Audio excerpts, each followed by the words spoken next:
नमस्कार, कृषि समाचारमा यहाँलाई हार्दिक स्वागत छ। म गोविन्द राई। सुरु गरौँ आजका मुख्य समाचारका शीर्षकहरूबाट। पाँच थरको अलैँचीमा झुसिल किराको प्रकोप, बगान नै सखाप हुँदा किसानलाई घाटा। अन्नपूर्णले चिनी बेच्न खोजेपछि किसानको अवरोध, बक्यौता भुक्तानी गर्न स्थानीयको माग। लकडाउनले बजार ठप्प हुँदा तरकारी बारीमै नष्ट, मुलुकभरका किसानलाई करोडौँको क्षति। र नवलपरासीका उखु किसानले अझै पाएनन् भुक्तानी, दोहोरो मारमा स्थानीय नागरिक।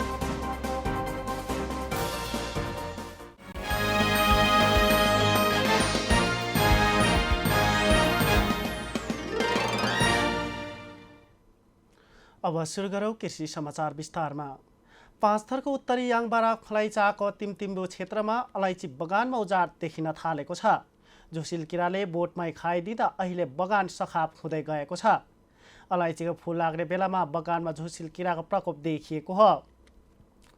त्यस क्षेत्रको मुख्य आम्दानीको स्रोतको रूपमा रहेको अलैँची बगान यति बेला सखाप हुन थालेपछि स्थानीय किसान चिन्तित बनेका छन्। किसानले अलैँचीको पात, डाँठ तथा फल खाएपछि बगान नै नष्ट भएको बताएको छ।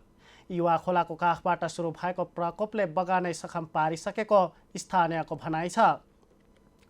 झुसिल किराले एकपछि अर्को बगान गर्दै अलैँची नष्ट गरिरहेको याङबारा 2 का वडाध्यक्ष देवकुमार योङहाङले जानकारी दिनुभयो। यसअघि हरियाली तथा आकर्षक देखिने अलैँची बगान अहिले विरक्त लाग्ने भएको व्यवसायीहरूले बताएका छन्। अलैँची फुल्ने बेला बगानमै सखाप हुँदा करिब 50 लाख बराबरको फुलमै क्षति भएको सोही क्षेत्रका कृषि प्राविधिकहरूले बताएका छन्। उक्त प्रकोप बढ्दै जाँदा 1500 बढी रोपनीको अलैँची बगान नष्ट भएको छ। कृषि ज्ञान केन्द्र पाँच थरका निमित्त प्रमुख सागर विष्टका अनुसार अलैँचीमा देखिएको उक्त प्रकोप नौलो रहेको छ। पछिल्लो 15 दिन यता अलैँचीमा फैलिएको झुसिल किराको प्रकोपले जिल्लाका आम्दानीको स्रोतमा समेत प्रभाव पार्ने जानकारहरूले बताएका छन्। अन्नपूर्ण चिनी उद्योगले आइतबार राति बजार पठाउन लागेको चिनी किसानले रोकेका छन्। सर्लाहीको धनकोलमा रहेको उद्योगले अफरको लाखौं भुक्तानी बाँकी राखी चिनी बजार पठाएको भन्दै अवरोध गरेका हुन्। उद्योगको गोदाममा राखिएको चिनी लोड गरी निस्केका केही ट्रक किसानहरूले धनकोल र बसबरिया गाउँपालिकाको विभिन्न स्थानमा रोकेका छन्। त्यसयता उद्योग परिसरमा सोमबार बिहान ठूलो संख्यामा किसान जम्मा भएका थिए। अन्नपूर्णले अघिल्ला वर्षहरूमा उत्पादन गरेको चिनी किसानको अवरोधका कारण अझै बजार लान सकेको छैन। विगत 3-4 वर्षदेखिको उखुको पैसा भुक्तानी नगरेको उक्त मिलले यसअघिदेखि नै चिनी पटक पटक बजार लाने प्रयास गरिरहेको छ। तर किसानहरूले भने पहिले आफरको बाँकी रहेको पैसा भुक्तानी दिनुपर्ने र त्यसपछि मात्रै चिनी लान दिने बताउँदै आएका छन्। केही महिना यता स्थानीय प्रशासनको रोहबरमा चिनी पठाउने प्रयास भरे पनि किसानले अर्को विरोध जनाएका छन्। सरकारले पटक पटक ताकेता गर्दा पनि अन्नपूर्णले किसानको अझै लाखौं रुपियाँ भुक्तानी गर्न बाँकी छ। पुरानो पैसा तिर्न नसकेर मिल यस वर्ष सञ्चालन हुन नसकेको हो। यता सञ्चालनमा आएका इन्दु शङ्कर र महालक्ष्मीले पनि चिनी उद्योग नै उखु क्रसिङ गरेर सकिसकेका छन्।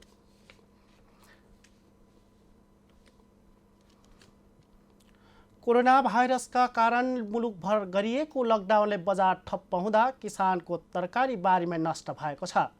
कतिपय किसानले भने आफ्नो सावा उकास्न भन्दै टोलटोलमा तरकारी बिक्री गर्न थालेको छ। मोरङको सुन्दर हरैचा नगरपालिका 11 का 60 वर्षका किसान मोहनलाल श्रेष्ठ अहिले निकै चिन्तित छन्। 3 लाख लगानी गरी 15 कट्ठामा लगाएको गोलभेडा लकडाउनका कारण बारीमै नष्ट भइरहेको छ।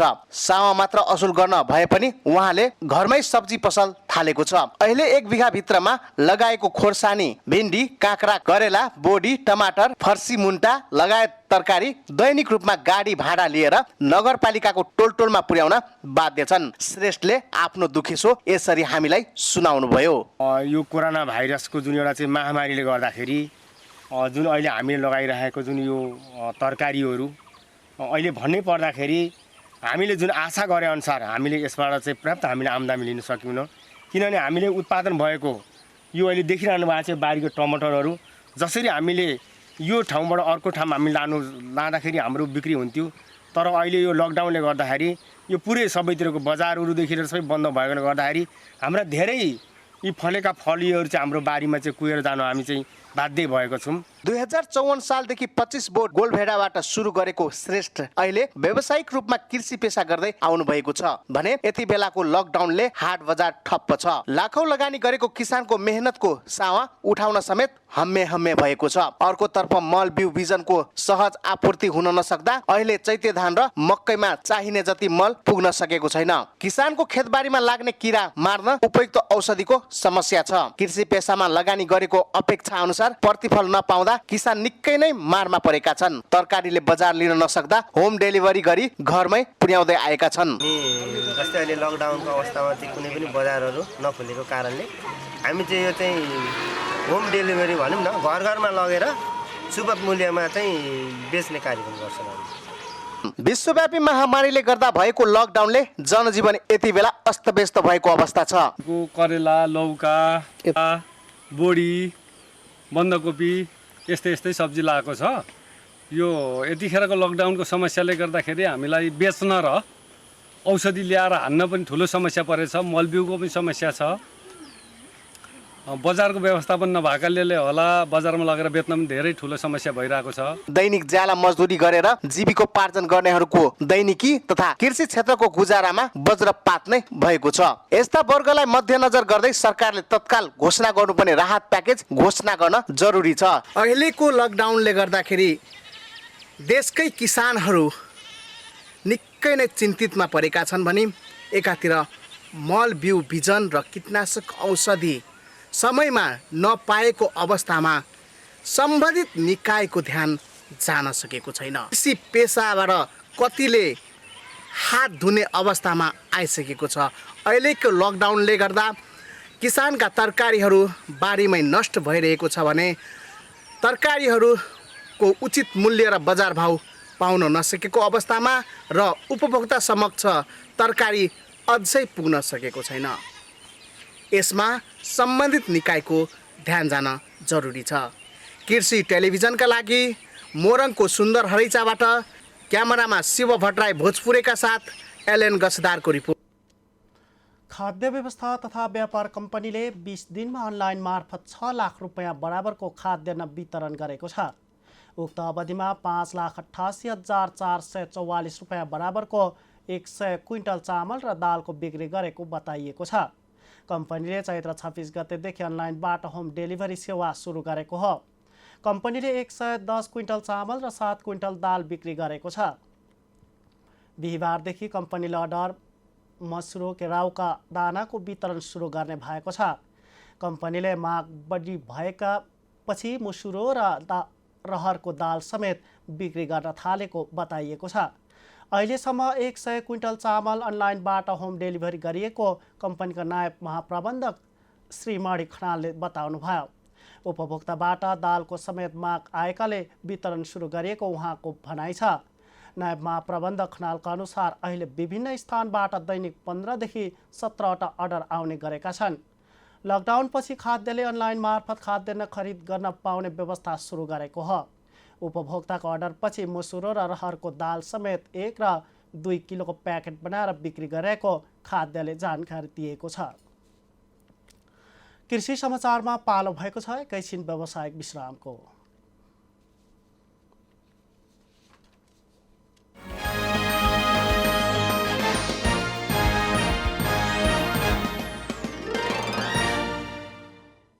विश्रामपछि पुनः स्वागत छ। अब बाँकी समाचार। उधारोमा उखु दिए बापत चिनी उद्योगबाट पाउनुपर्ने रकम नपाएपछि नवलपरासीका उखु किसान मर्कामा परेका छन्। जिल्लाका 3 चिनी उद्योगबाट समयमा भुक्तानी नभएपछि आफूहरू समस्यामा परेको स्थानीयले बताएका छन्। सोही उद्योगबाट 40 करोड रुपैयाँ बराबरको रकम किसानले पाउनुपर्ने उखु किसान समितिका अध्यक्ष उपेश चन्द्र यादवको भनाइ छ। समितिका अनुसार बागमती चिनी उद्योगले 25 करोड रुपैयाँ, लुम्बिनी चिनी उद्योगले 10 करोड र इन्दिरा चिनी मिलले 5 करोड रुपैयाँ बराबरको भुक्तानी दिन बाँकी देखिएको छ।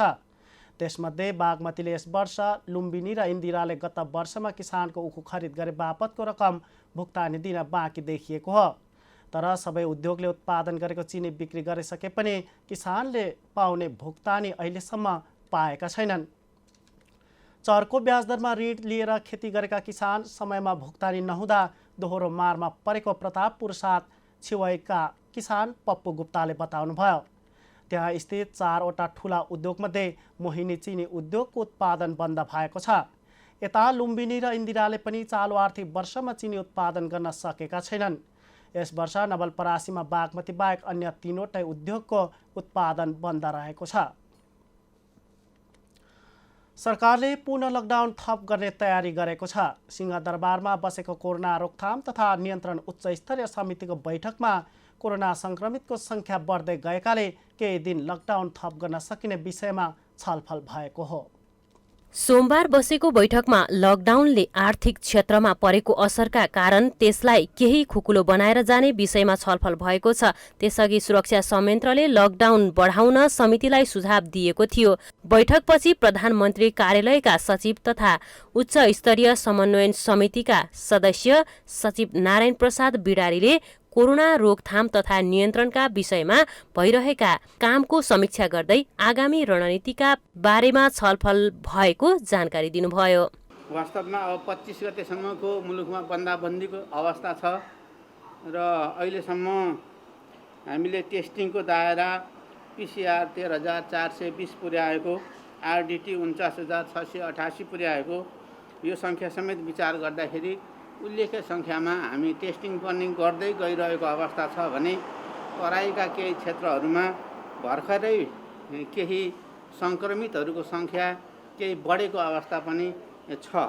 दुईटै स्थितिलाई सँगसँगै विश्लेषण गर्दै आर्थिक जनजीवनलाई अझ सहज पार्ने ढङ्गमा र रोगको सङ्क्रमणलाई आफ्नो नियन्त्रण र काबुमा राख्ने सिलसिलामा के गर्न सकिन्छ, अब 25 गते पछिको स्थितिमा कसरी अगाडि बढ्नुपर्छ भन्ने खालको एउटा समीक्षात्मक बैठक अहिले सम्पन्न भएको छ।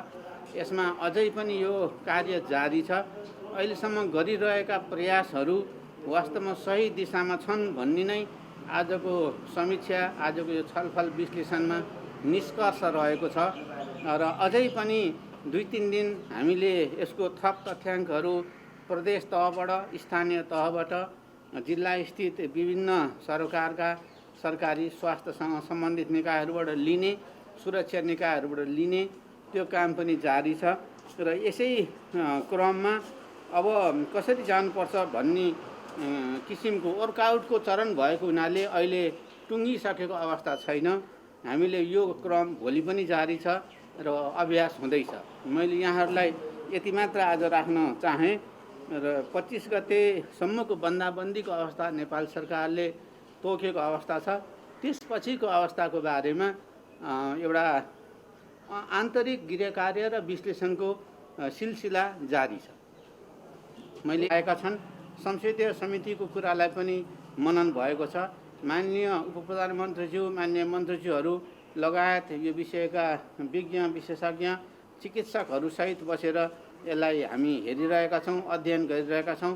आज पनि त्यो छलफलहरू भयो र मलाई लाग्दछ भोलि पनि उच्च स्तरीय समन्वय समितिको बैठक छ र त्यसले एउटा निष्कर्षमा एउटा प्रारूपको रूपमा भोलि पुग्ने। उहाँले लकडाउन खोल्ने विभिन्न मोडालिटीका बारेमा छलफल भएको र मङ्गलबार बस्ने बैठकले निर्णय गर्ने जानकारी दिनुभयो।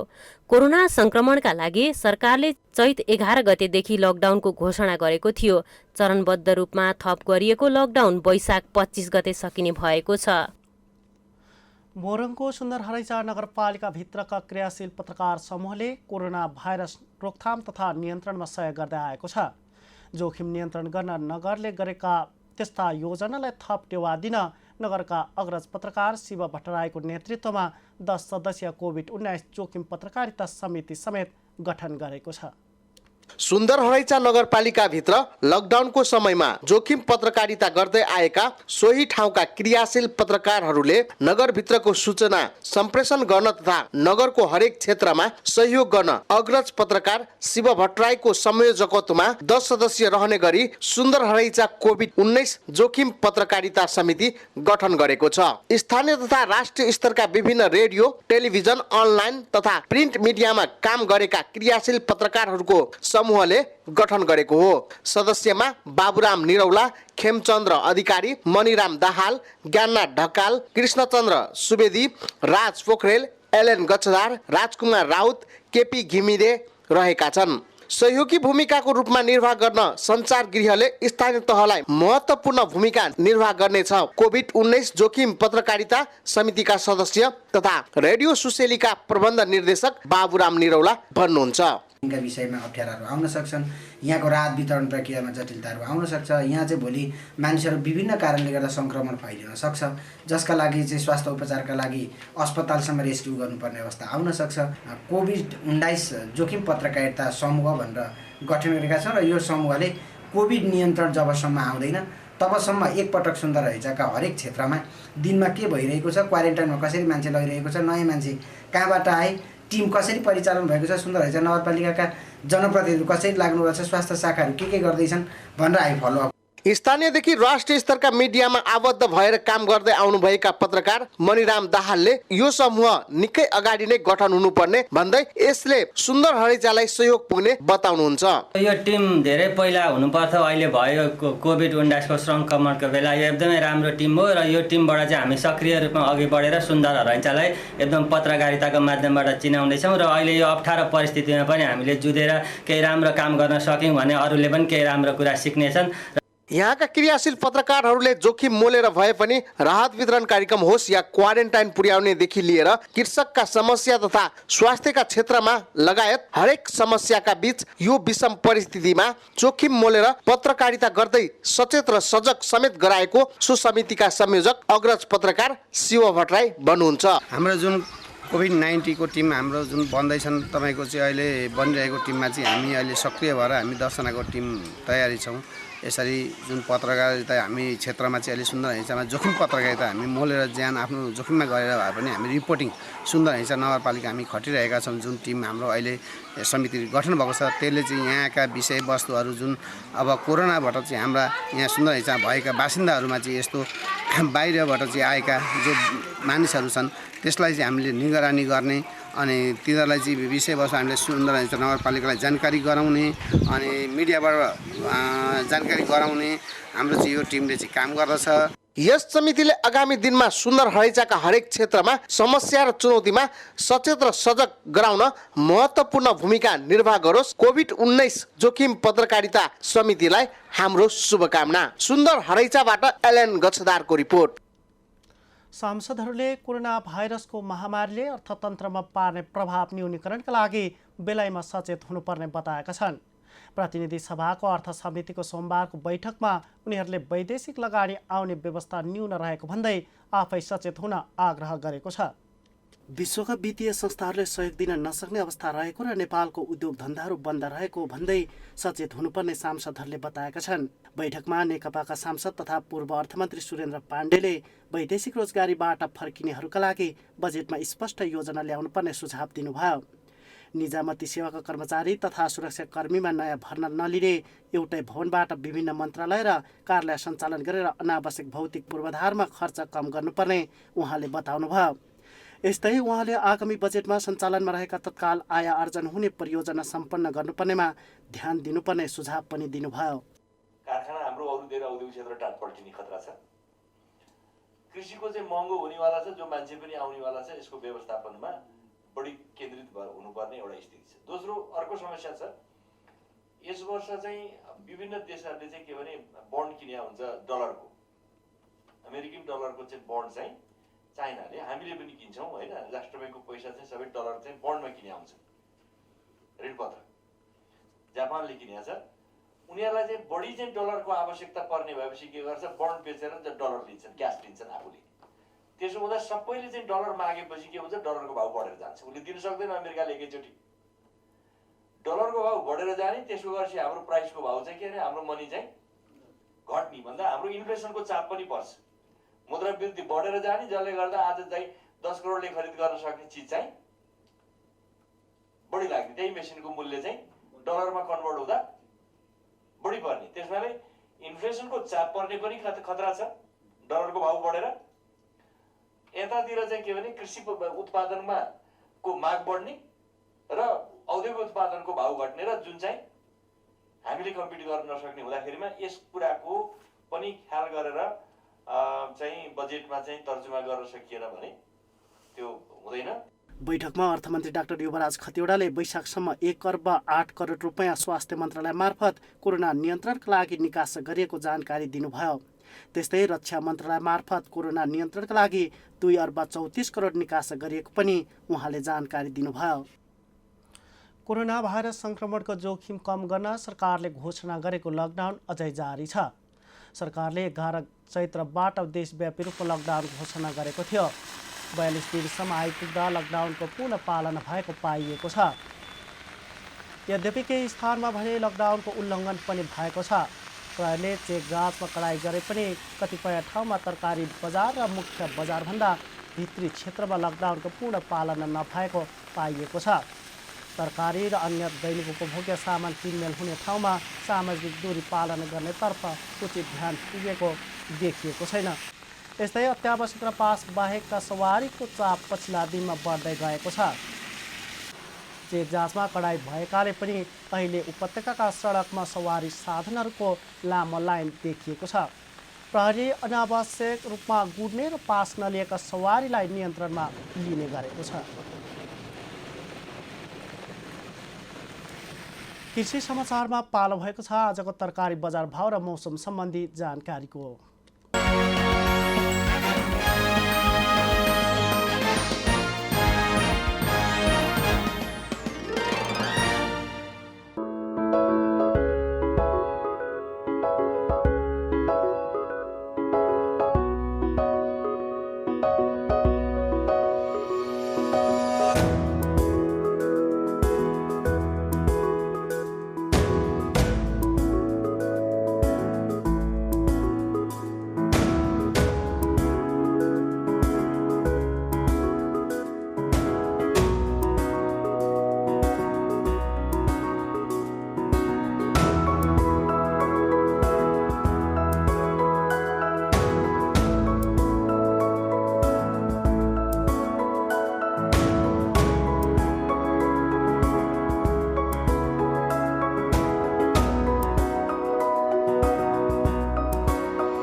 जाँदा जाँदै एकपटक फेरि आजका मुख्य समाचारका शीर्षकहरू।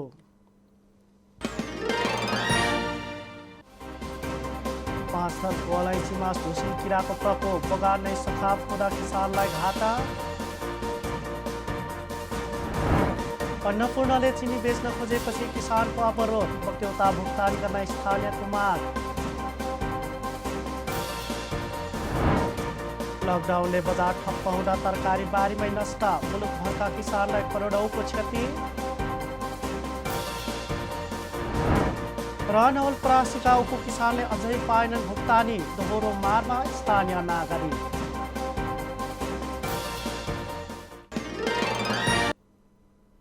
हवस् त कृषि समाचार अहिलेलाई यति नै। अर्को बुलेटिनका साथ पुनः उपस्थित हुनेछौँ। तबसम्मका लागि बिदा दिनुहोस्। कृषि टेलिभिजन हेर्दै गर्नुहोला। जय कृषि जय किसान, समृद्ध कृषि नेपालको शान।